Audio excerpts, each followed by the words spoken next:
මම කලින් පාර අපේ ඇල්ල වීඩියෝ එක දැම්මනේ ඒ පළවෙනි දවස. මේ තියෙන්නේ අපි ඇල්ල හිටපු දෙවනි දවසේ අපි මොනවද කරේ කොහෙද බලන්න ගියේ කියලා. මම කලින් වීඩියෝ එකේ කිව්වා වගේ අපි ඇල්ලේ නතර වුණේ රාජා පැලස් කියන තැන. ඉතින් එතන රූම් එකක් අපිට 3000ට තමයි හම්බුනේ. බජට් එකකටනේ අපි මේ ට්‍රිප් එක ගියේ. ඉතින් මේ තියෙන්නේ ඒ අපි හිටපු රූම් එකට view එක පේන විදිහ. හරිම ලස්සනයි මේ උදේ view එක. මට ඇත්තටම සන්රයිස් එක බලන්න හැරෙන අමතක වුණා. ඔය ඔයාලට පේනවා ඇති චුට්ටක් වම් අත පැත්තට වෙන්න ඔන්න ඔය පැත්තට වෙන්න වගේ තමයි සන්රයිස් එක තියෙන්නේ. ඉතින් මට ඒක බලන්න නැගිටින්න අමතක වුණා. ගොඩ කාලෙකින් වීඩියෝ එක ගේන්නත් බැරි වුණේ ලංකාවේ තියෙන ආපදා තත්ත්වෙත් එක්ක. හැමෝම දන්නවනේ ඒක. ඉතින් ඒ ආපදා තත්ත්වෙත් එක්ක අපිට වීඩියෝස් දාලා සතුටු වෙන්න පුළුවන් කාලයක් නෙමෙයි තිබ්බේ. ඇත්තටම අපි කතා කරගෙනත් හිටියේ අපි වෙලාව හොඳයි කියලා. මොකද විපතට කලින් අපිට හැමදේම ලස්සන බලාගන්න පුළුවන් වුණා ලංකාවේ. ඉතින් මේ බලන්නකෝ සෙබඩෙකුත් ඇවිල්ලා මෙතන ඉන්නවා. ඇත්තටම නොහිතපු දෙයක් තමයි ලංකාවට සිද්ධ වුණේ. තාමත් හැමදේම නැති වෙච්ච මිනිස්සු තාමත් හොල්ල ඉන්නවා. අපි හැමෝම මේක දන්නවා. ඉතින් මුළු රටක් හැටියට ලෝකයක් හැටියට අපි ප්‍රාර්ථනා කරමු එයාලට හිටියටත් වැඩිය හොඳට එයාලට ජීවත් වෙන ශක්තිය වාසනාව ලැබෙන්න කියලා.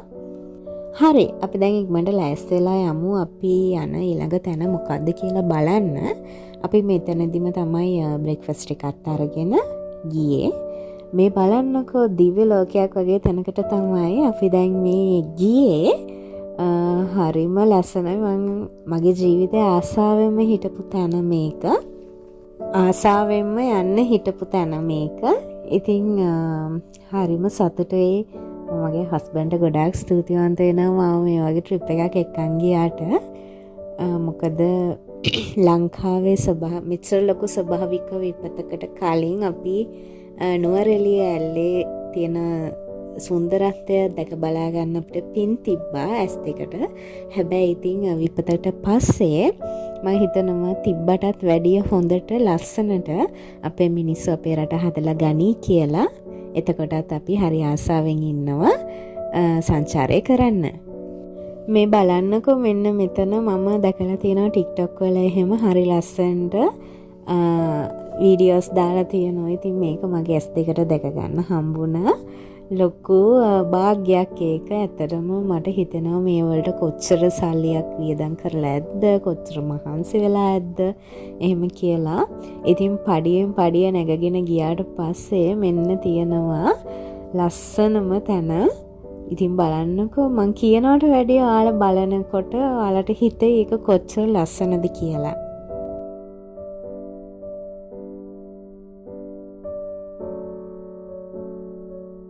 ඇත්තටම ඇල්ලේ නගරයට ඉක්මනටම ඉර පායනවා. ඉතින් මේ වෙලාවේ මං හිතන්නේ 8ට 9ට විතර ඇති.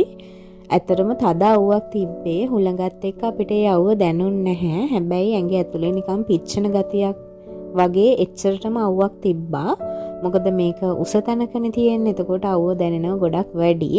ඒත් එක්කම හුළඟත් හරි සනීපයි.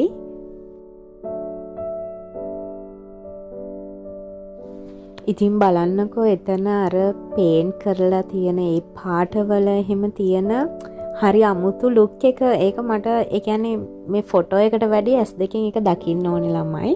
එතකොට තමයි ඒක අර තේරෙන්නේ වාව් කියන හැඟීම දැනෙන්නේ අන්න එතකොට. ඉතින් ඔයාලට පේනවා ඇති මේ පින්තූර වල එහෙම ඒකේ පාට හරි ඒ කියන්නේ ඇසට ටිකක් charm look එකක්. ඒ කියන්නේ pastel color වගේ තමයි යාලා පාවිච්චි කරලා තියෙන්නේ. ඉතින් හැම තැනම ෆ්‍රෙෂ් ෆ්ලවර්ස් යාලා තියලා තියෙනවා. ලස්සන මල් ගස් හිටවලා තියෙනවා. ඉතින් හරිම ලස්සනයි කියන වචන නෑ මේ බලන්න. ෆ්‍රෙෂ් ෆ්ලවර්ස් තියෙන්නේ. හරි ලොකුයි. අතේ ප්‍රමාණෙත් එක්ක ඔයාලට පේනවා ඇති ඒ රෝස මලේ ලොකු කොච්චරක්ද කියලා. ඉතින් හරි ලස්සනයි මේවා නඩත්තු කරන්න. ඉතින් ලොකු මහන්සියක් වෙනවා ඇති. අපි ඉතින් ගිහිල්ලා මේව පරිස්සම් කරලා S2 බලලා ආවහම විතරක් ඇති කියලා තමයි මම නම් හිතන්නේ. ඔයාලත් ලංකාවේ නෙමෙයි ලෝකෙ කොහේ ගියත් සංචාරය කරන කෙනෙක් නම් සංචාරය කරන්න නැත්නම් අපි නිකන් ඉඳලා හිටලා හරි යනවනේ ටිකක් මනස සුවපත් කරගන්න ට්‍රිප් එකක්. එහෙම ගියාමත් කොහේ හරි ගියාම ගිහිල්ලා S2 බලලා විතරක් එන්න. එතන ආයිත් ඔයාලා ගියා කියන සලකුණක්වත් තියලා එන්න එපා. මේ තියෙන්නේ පන්සලේ ඉඳන් view එක පේන විදිහ හැමතැනම ඉතින් කඳු යායවල් තමයි තියෙන්නේ. මං ඉතින් පන්සල කිව්වට තාම මෙතන නමවත් ඔයාලට කියන්න බැරි වුණානේ. අපි මේ ආවේ මහමෙවුනා අසපුවට. කුඹල්වල මහමෙවුනා අසපුව. ඔයාලා ඇල්ලේ යනවා නම් අනිවාර්යෙන් වෙන්න ඕන තැනක් තමයි මේක. අපි ගියේ උදේ වරුවේ. හැබැයි ඉතින් කට්ටිය කියනවා රැට තමයි මෙතන යන්න ඕනේ කියලා, හරි ලස්සනයි කියලා. මේ තියෙන්නේ බුදු කුටිය. මේක නම් මාරම ලස්සනයි. මේක ඇතුලේ ෆොටෝස් වීඩියෝස් කිසිම දෙයක් ගන්න දෙන්නේ නැහැ. මේ තියෙන්නේ ඒක ඇතුළ. ඉතින් මට ෆොටෝස් වීඩියෝස් ගන්න බැරි වුණා ඒක තහනම් නිසා. ඉතින් ඔයාලා අනිවාර්යයෙන්ම යන්න ඕනම තැනක් තමයි මේක.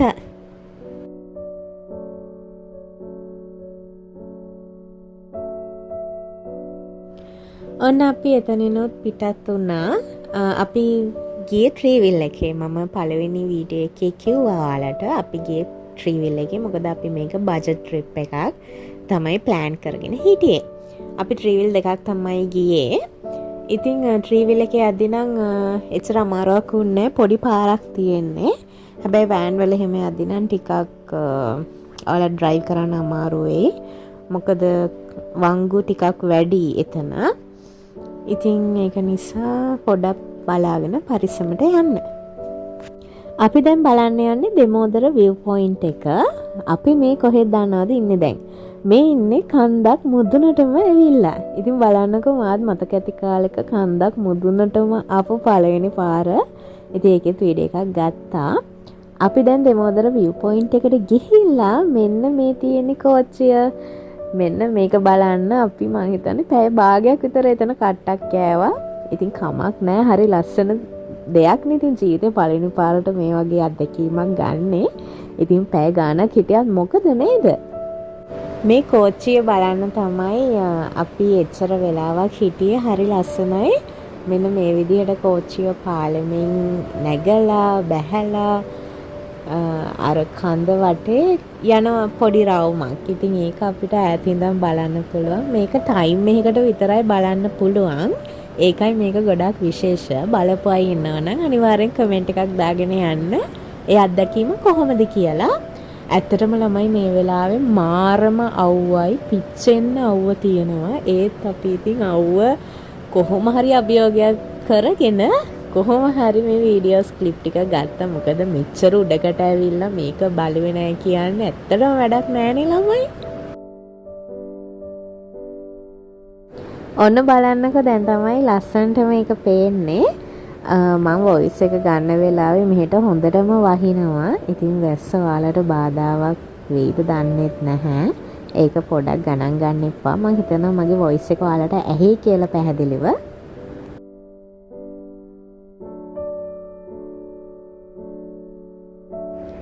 කෝච්චියේ ලස්සන බලන ගමන් අපි චුට්ටක් කතා කරමු අපේ රටට වුණ ආපදා තත්ත්වය ගැන.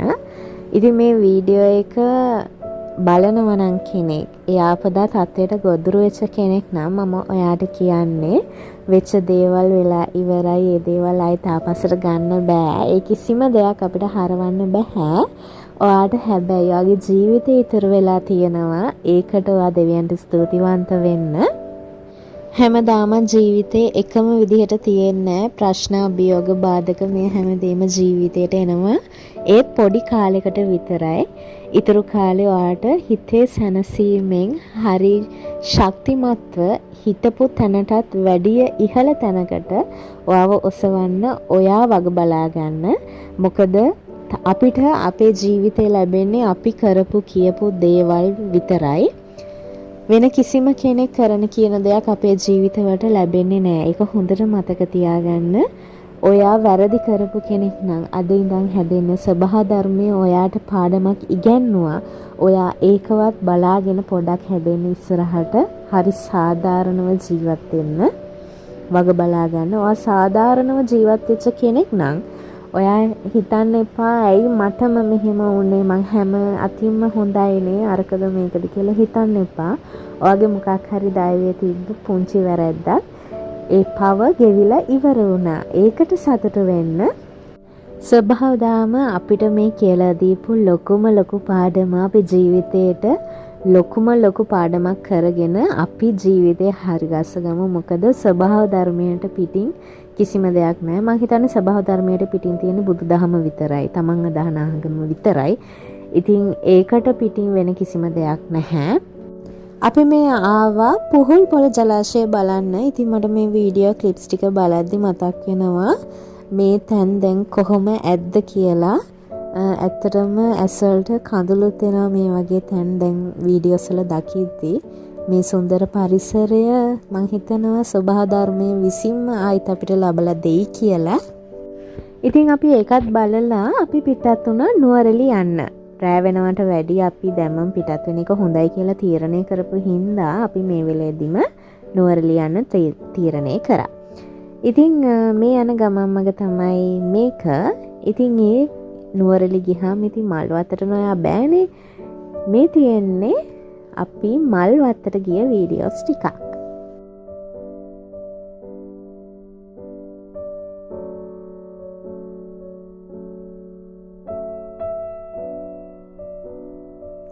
ඇත්තටම මේ මල් වත්තත් හරිම ලස්සනයි. රෝස මල් තමයි ගොඩක් තිබ්බේ. හරි ලෝභයි ඉතින් දැක්කහම කඩා ගන්නමයි හිතෙන්නේ. කඩා ගන්න හිම නෑ හරිද? මේවා බලලා මං අර කලින් කිව්වේ අපි ගිහින් බලලා S2කින් බලලා ආවහම හොඳටම ඇති.